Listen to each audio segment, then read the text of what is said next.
बिस्मिल्लाहिर्रहमानिर्रहीम, अस्सलाम वालेकुम। पाकिस्तान और दुनिया भर में देखने और सुनने वालों को अब्दुल कादिर का सलाम।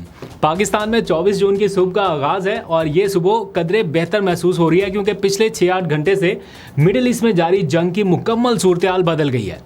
ईरान इसराइल कशीदगी के दौरान कतर में मौजूद अमरीकी अड्डों पर ईरान के हमले ने कुछ देर के लिए दुनिया को सरप्राइज़ तो कर दिया, लेकिन उसके बाद जो हुआ उसने मज़ीद हैरान किया है। अमरीका की जानिब से अचानक जंग बंदी का ऐलान, यानी जो काम 12 दिनों से नहीं हो रहा था वो अचानक 6-8 घंटों में कैसे हो गया। ये सारी ड्रामाई सूरत हाल, इसके पीछे हुआ क्या? कतर इस जंग में शामिल होते होते कैसे बचा? अमरीकी सदर ईरान को धमकाते धमकाते उसके शुक्रगुजार हो गए और अचानक 12 दिन की जारी जंग में वो लम्हा आ गया जिसका पूरी दुनिया को इंतज़ार था, यानी सीज़ फायर। इसराइल और ईरान के दरमियान 12 रोज़ से जारी जंग इस वक्त रोक दी गई है, लेकिन आखिरी 6-8 घंटों में हुआ क्या उसका ज़रा ब्रेक डाउन करते हैं। रात गए ईरान ने तवक्कुआत और खदशात के ऐन मुताबिक अमरीकी हमलों के जवाब में कतर में मौजूद अमरीकी एयरबेस अल अदीद को निशाना बनाया और ईरान की सरजमीन से 19 के करीब मिसाइल कतर की फ़िज़ाई हदूद की जानिब फायर कर दिए। कतर में वाक़े अल अदीद एयरबेस जो है वो इस रीजन की, इस खित्ते की अमेरिका की सबसे बड़ी एयरबेस है, या यूँ कह लें सबसे बड़ा फ़ौजी अड्डा है और वहाँ पर अमरीकी फ़ौजी बड़ी तादाद में मौजूद हैं। इस हमले की मंजूरी ईरान की सुप्रीम नेशनल सिक्योरिटी काउंसिल ने दी और इस पर अमल दरामद सेंट्रल कमांड ने किया, जिसका नाम बिशारत अल फतेह रखा गया। जैसे ये मिसाइल कतर की एयर स्पेस में दाखिल हुए तो धमाकों की आवाज़ें सुनी गई, कुछ इंटरसेप्ट होना शुरू हो गए, उस वक्त भी धमाकों की आवाज़ सुनी और यूँ पूरे मिडिल ईस्ट में अचानक से हलचल मच गई। आलमी मंजरनामे पर भी बस एक ही खबर थी, चाहे वो ज़मीन पे हो या फ़िज़ाओं में उड़ते जहाज़, क्योंकि सारे के सारे एयर स्पेस अचानक से क्लियर होने लग गई। जितनी एयर स्पेस थी, फ़िज़ाई हदूद, वो बंद होना शुरू हो गई। तो जहाज़ों में भी ये अनाउंसमेंट होने लग गई कि जनाब कतर पे इस वक्त ये हंगामी सूरत हाल है कि मिसाइल फायर हो गए। 19 के करीब मिसाइल फायर हुए, अमरीकी एयरबेस निशाने पर थी और इस तरह ईरान के जो लोग थे वो सड़कों पर निकल आए जश्न मनाने के लिए कि देखें ईरान ने अमेरिका पर हमला कर दिया, अमेरिका की बेस पे हमला कर दिया। जाहिर बात है उनका नुकसान इतना हुआ था तो वो फ्रस्ट्रेशन में भी और चाहते भी थे कि कोई रद्द-ए-अमल आए ईरान की जानिब से, और वो उन्होंने किया। हमने देखे उनकी सड़कों पे मनाजर, लोग निकले हुए हैं, जश्न मना रहे हैं। इस सारी सूरत हाल में सबसे पहले कतर ने अपनी फ़िज़ाई हदूद बंद की और फिर यूएई ने, और देखते ही देखते कुवैत, बहरीन, इराक, यानी वो सारे ममालिक जहाँ पर अमरीकी अड्डे मौजूद हैं, उन्होंने भी हमले के पेश नज़र अपनी फ़िज़ाई हदूद बंद कर दी। एक तरह से हंगामी सूरत हाल थी, लोग भागते दौड़ते नज़र आ रहे, उनको लगा कि अभी एयरपोर्ट भी निशाना ना बन जाए, क्योंकि ख़बरें हर तरफ ऐसी थी।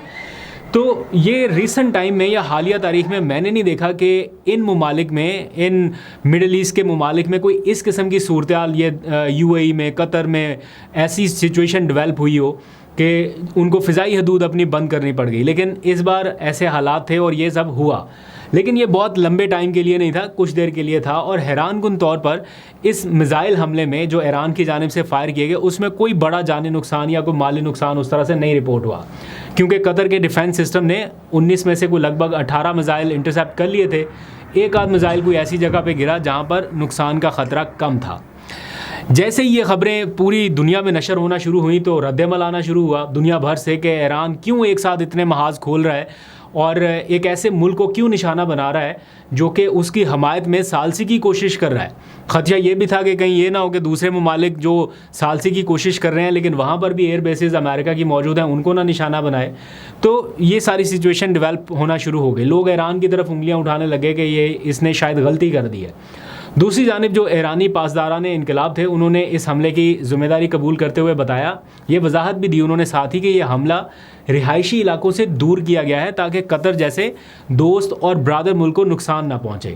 मकसद सिर्फ अमेरिका के खिलाफ कार्रवाई करना था। इस सारी ड्रामाई सूरत हाल का ड्रॉप सीन उस वक्त हुआ जब अमेरिकी सदर डोनाल्ड ट्रंप ने ईरान का शुक्रिया अदा करते हुए अपना एक ट्वीट लिखा और उसमें उन्होंने कहा कि ईरान का शुक्रिया अदा करना चाहता हूँ कि उन्होंने हमें हमले की पेशगी इतला दी, जिसकी वजह से किसी की जान नहीं गई और कोई ज़ख्मी नहीं हुआ। सबसे अहम बात यह है कि ईरान ने अब अपना गुस्सा निकाल लिया है और उम्मीद है कि अब मज़ीद नफ़रत नहीं बढ़ेगी, अब हम सब अमन की तरफ लौटेंगे।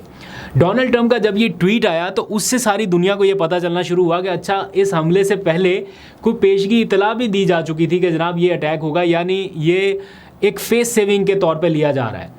यही वजह है कि अमेरिका, कतर और दीगर ममालिक जहाँ जहाँ पर ये थ्रेट था वहाँ के लिए अलर्ट पहले ही जारी कर दिया गया था। अमेरिका ने कर दिया था, कतर ने कर दिया था, अपने शहरियों को ट्रैवल एडवाइजरी जारी कर चुके थे और ये रिपोर्ट होना शुरू हो गया था।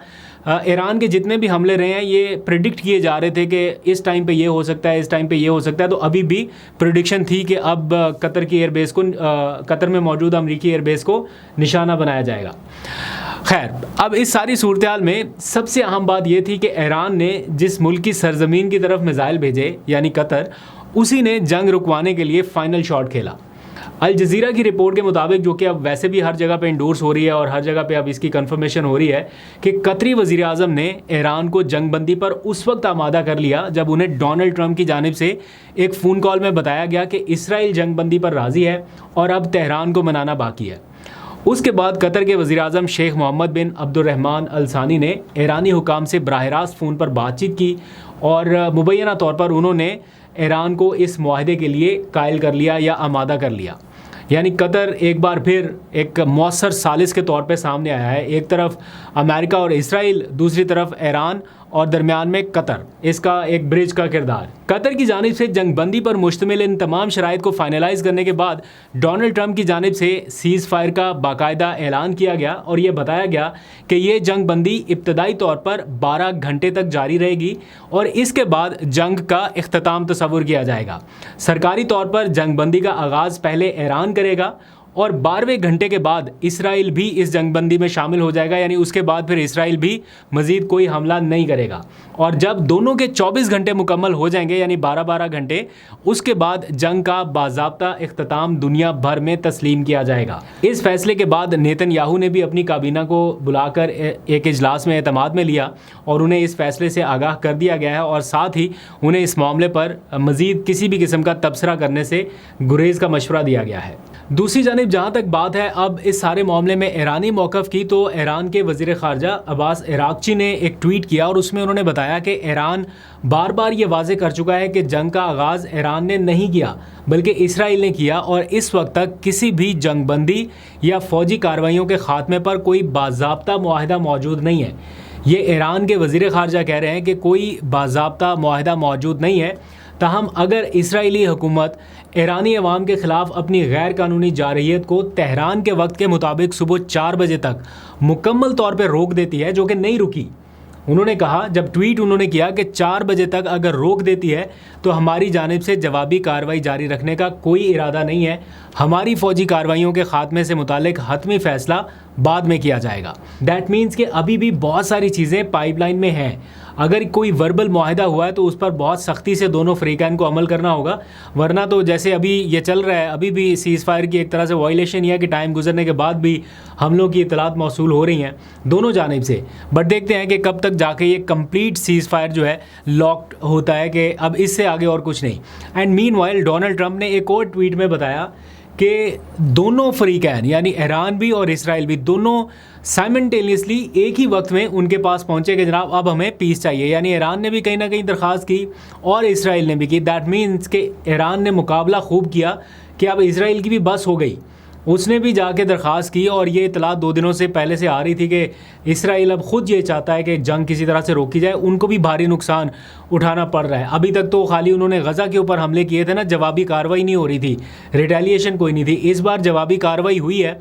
उनके लोग बेचारे भाग भाग के शेल्टर्स में फिर रहे थे, कभी कहाँ सायरन बज रहा है, कभी कहाँ सायरन बज रहा है, तो मुश्किल वक्त उनके लिए भी था।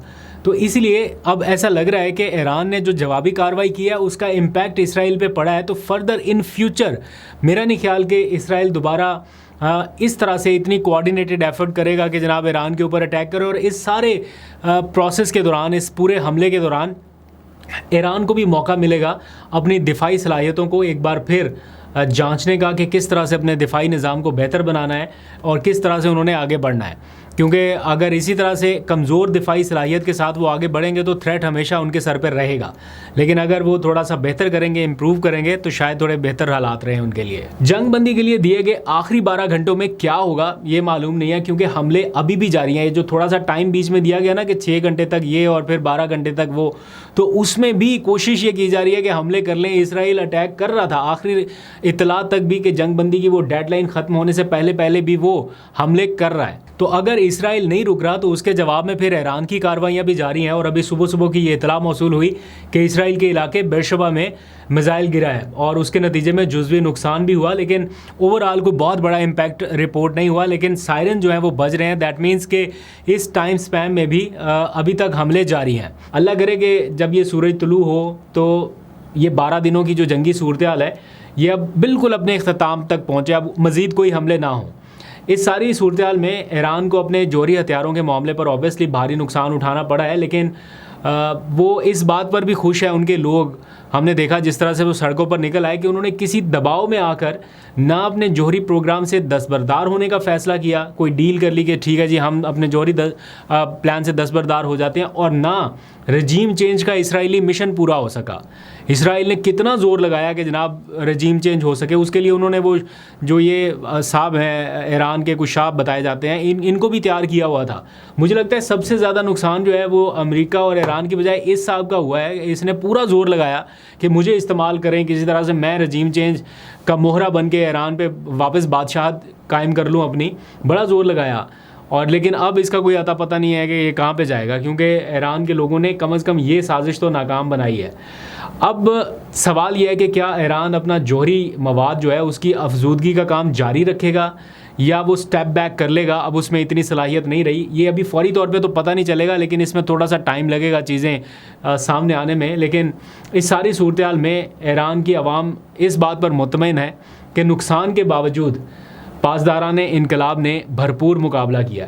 और जब ये हमला हो रहा था उसकी बाकायदा फुटेजेस वगैरह भी उन्होंने जारी किए हैं जब ये ऑपरेशन लॉन्च किया जा रहा था।